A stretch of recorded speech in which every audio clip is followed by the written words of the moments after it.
What's up, everybody? Welcome to another episode of George Reviews. I am the 80s Transformer fan. Today my channel will be taking its first look at an S.H. Figuarts figure.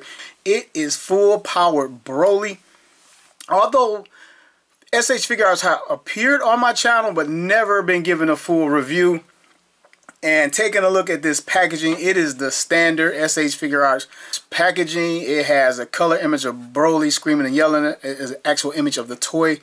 This package within, you can see Broly in the window box. It has Filmation on the front, Bandai, Tamashii Nations, Dragonball Super, and the toy animation seal on the front. The side of the box has some black and white images of the toy. The back of the box has more full color images of the toy in different poses you can get it in. There's a little bit of a warning, and that is pretty much it. The bottom of the box has more black and white art. The top of the box, not much really going on with that. So with that, we are going to get Broly open. Now, a lot of fans love the story arc from this Broly a lot better than the original, but I'm not one of them. I love the character Broly, but I believe that the original story made more sense. Inside the box is a leaflet of advertising for the figures you can buy. And as I unpack this, brother, I always unbox on this channel to share the opening experience. Inside the box there is nothing further. Broly is in a clamshell. Get him open. But the original Broly power base made more sense. This Broly, to me, came too far, too fast with his power set.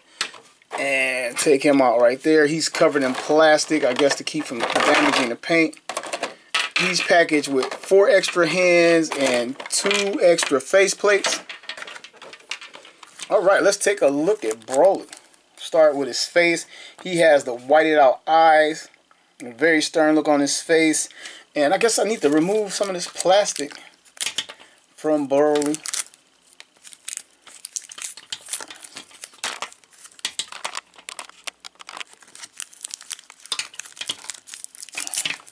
I don't know if it's a specific way to do this. Just yanking on it. A lot of protection went into this figure. But yeah, always loved the character Broly, but his character made more sense in the non-canonized movie to where... Alright, now the plastic's off, let's take a closer look at that face. He comes with a very stern face. He has the scar on his face. My paint apps look good. The spiky hair looks good. He has some very nice shading to his muscles. Scar on his chest. And he looks pretty darn good. Must admit that a lot of people don't like. They say he's wearing a clown shoe. His feet are big. They're more noticeable on the standard Broly than the full power. But he looks exactly like the cartoon movie model. So let's get right into Broly's articulation and check him out and start with his head. Broly can look down this far, which is excellent. He can look up, not really, still just looking forward. But his hair sculpt is hitting the back of his neck.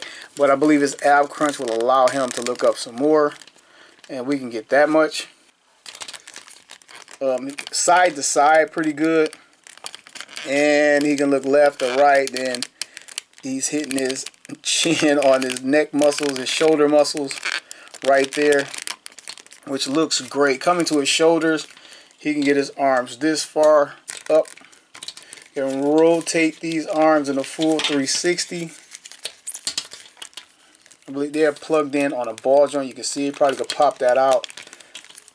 Also in Broly's chest shoulder area, he has a butterfly joint where his shoulders can come forward, and he still has sculpted in detail as you bring them all the way forward. Get his arms closer together. And he can pretty much, a lot of these guys have the faux arms where they can fold their arms, but he can pretty much fold his arms without that, without those extra arm pieces. It's pretty cool. Bicep swivel is as follows. He's so bulky they won't 360, but you can get this much out of it. And man, the detail on the scars is pretty damn good. Elbow bend, you can get this much out of it. It appears to be double jointed, but he's so bulky you really can't get that much out of it. But I guess it does what it needs to do.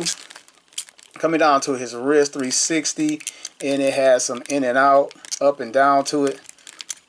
Coming down to his molded fist that he's packaged with. The gauntlets are painted very well. Now to the ab crunch and just more scarring down here and more molded in abs and very well done paint apps in the abs as well. He has the rocker with that abdomen crunch. You can roll it all the way around. He can bend down this far and back this far. And he also has a waist swivel down here, which is moving when I'm trying to move this. You get him to bend over this far. And what about the back? What about the back? You can see the separation back here. I mean, they spared no detail on this figure. That is fantastic. And he can lean back this far with his feet still on the ground. Coming to his skirt, the ear, pelt, or whatever this thing is, it separates to allow for more articulation. It flips up on a hinge right here. And it is a softer plastic. We can get his leg up this far underneath the pelt, and it will hold up that far underneath the pelt. Out to the sides, full splits.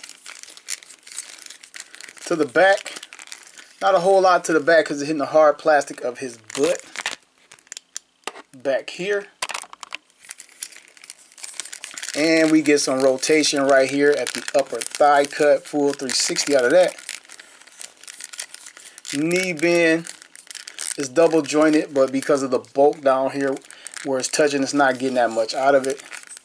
Coming down to his ankle, we got front to back, and we got rocking side to side, and then he has a toe bend as well, so he can get that moonwalk slide going on. As we already seen, Broly come packaged with 2 extra faceplates and 4 extra hands. The first set of extra hands is just an open hand or maybe a key blasting hand. And the second set of hands is like a gripping, grabbing, or maybe they could even be used as a key blast type of hand. Then he has the 2 extra faceplates. One is shouting or yelling, and the other one is the evil smirk. Now this evil smirk face is from like the original Broly. Like this Broly in Dragon Ball Super never used this evil smirk face because this guy wasn't evil. They totally changed his personality around from the non-canon Broly, but they still threw in this faceplate, mostly because everyone liked that mentality of that Broly better. I think he was better off being a bad guy. So let's get these faceplates on and check it out. Alright, we're going to add the screaming faceplate first because every character in Dragon Ball Z, Super, whatever is always screaming. This is just one front piece. It is all green plastic. There is some shading and paint on the front of the plastic to give it a little bit of a shimmer, but it is all green plastic all the way back into his head, and we just pull this plate off. It's just pegged in 2 pegs, and we're going to take the yelling face and just peg it right in, real simple, and put the hair back, and here we have it.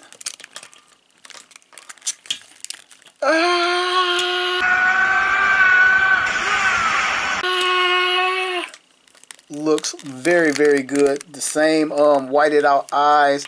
See the pink tongue. You see his teeth in his mouth. You see some black in his mouth. It's done. It's very subtle. Not a lot to it, but it works very, very well. All right, switching again to the smirking face. This is the face like right after he was like Kakarot in the old story, which is a better story, actually. And this face looks great too, but it doesn't fit the personality of this Broly at all. Like at no point does he do this. And maybe we might get it in the future, but at no point is he doing this at this point in the story. I think I'm going to roll with the screaming face from here on out because, I mean, this is saying they got to be screaming all the time. Like, why not? Yeah, and I really didn't look at it before, but let's take a look at his hair. I noticed that there's a little paint over it. Once I thought this was the color of the plastic, but it is not. Once I pulled it off, you can see there's a light, like a neon tint of green over the standard green plastic that's back there. And it looks very good. I didn't realize that was a paint app earlier. Looks very good. And I actually like the older Broly's hairstyle, how it was kind of like patterned after Trunks' hairstyle after he came out the hyperbolic time chamber. But, now, this Broly is a pretty big, beefy figure, especially for a Figuarts figure and especially for S.H. Figuarts Dragon Ball figure. But let's see how he compares to other figures from other toy lines. But first, we're going to start with S.H. Figuarts Saiyan Raised on Earth Goku, S.H. Base Form Broly, Master of the Universe Classics Filmation He-Man, Earthrise Voyager Class Optimus Prime, Schneider Cut Darkseid, Marvel Legends Build-A-Figure Juggernaut. I mean, just wow. This is a very, very impressive figure in his size and his sculpt. And the green, the colors just pop.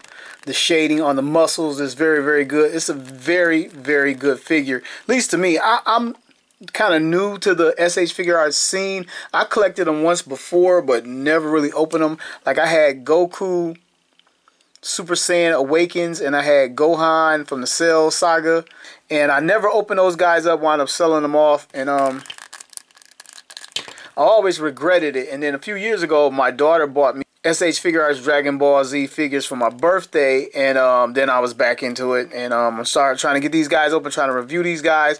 But this thing is something special when you compare them to... I've been handling this thing for a couple years now outside of the package. He's popped up in toy reviews, but after handling this figure and being impressed by the articulation on it, and then getting something like this, it's like mind-blowing. Even though I've had the the base form, and then it also comes with a Super Saiyan head in the yellow. But speaking of which, I kind of got off my point earlier in how that the newer Dragon Ball Super Broly story is not as good. It doesn't make as much sense as the non-canon Broly from the 80s, where they fought him on New Planet Vegeta and everything. Because the only flaw in that story to me was him being angry at Goku for Goku making him cry as a baby. But it is a cartoon and it's all fantasy in the end. But this Broly right here, where people say his story was better, they kind of retcon Bardock's story, which I didn't like. It wasn't a major change, but they did change some stuff. He no longer had that battle with Dodoria and Frieza's men. That was gone. Which, why they took that out, I don't even know. Just to make it their own, I don't know. That was pretty cool. But the fact that this Broly never fought anyone outside of his dad, and then they talked about how pitiful his dad's power level was even back then. He never fought anyone. He fought a couple monster animals on his planet. But we seen Gohan fight monsters and cook them and eat them when he was being trained by Piccolo. But this guy, in 30 years, only fought his dad. We had Goku and Vegeta fight each other, fight on Namek, fight the Ginyu Force, fight Frieza, defeat Frieza, come home, fight the androids, fight Cell, defeat Cell, come back and fight Majin Buu. Then they fought each other. And then go on to fight Golden Frieza, then go on to fight in a Universe 6 and 7 tournament, then fight Goku Black, then come back and train with Whis and get even stronger. Well, I guess they were training with Whis the whole time. And after that, they fought in a Universal Tournament where they fought everybody from 12 universes, including Jiren. We saw Vegeta hit an entirely new power level when he defeated Top. He used the technique he used against Buu, and it killed him against Buu. But he had come so far that he survived against Top, put Top out, and continued to fight Jiren. These guys won that tournament, got even stronger, and then I'm assuming they still get the Zenkai boost after being damaged in battle, and they keep coming back and they're even more powerful. So Broly comes from his planet, having fought nobody but his dad, never transformed before, and was kicking the shit out of Goku and Vegeta in their Super Saiyan Blue form after all of that. And people say, well, that's just how powerful Broly is. But he would never have had a chance to reach it. He would have died. He would have been injured, getting punched in the stomach by these guys in Super Saiyan in blue form, Super Saiyan guy with the red hair, getting hit in the stomach and mouth would knock his power down severely, would damage this guy. And he was still fighting him in Super Saiyan Blue. I just don't see how that's better than Goku making him cry. I'll take that pill versus this super power. And the love from this character comes from that. Despite the flaw in that old story, people love the green hair, love the rage, the bulking muscles. They brought all that over. Then they made him a good guy, which I didn't like. So having said that, this is an awesome figure. I'm happy to have it. All the accessories are cool except for the smirking face, because again, this is a throwback to the evil Broly from the old non-canon story now. He didn't have this in the Dragon Ball Super movie. They should have replaced this with a Ki Blast. I hate that this guy doesn't come with a Ki Blast. A lot of these figures, even though I'm getting the re-releases, and sometimes they dress them down so people who have the original release can still have that little advantage over the re-release of the figures. But man, all these S.H. Figuarts Dragon Ball, they all need Ki Blast. Everybody was blasting something, and he could really use some because he's kind of a little bit short on accessories. But I'm happy to add the figure. It is pretty awesome. If you are a S.H. Figuarts Dragon Ball Z Super Dragon Ball fan or whatever, he's definitely worth adding to the collection. So that's all I got. I want to thank all of you guys for watching another episode of George Reviews, the reviews where every toy has a story. And it's better than Broly's Super story.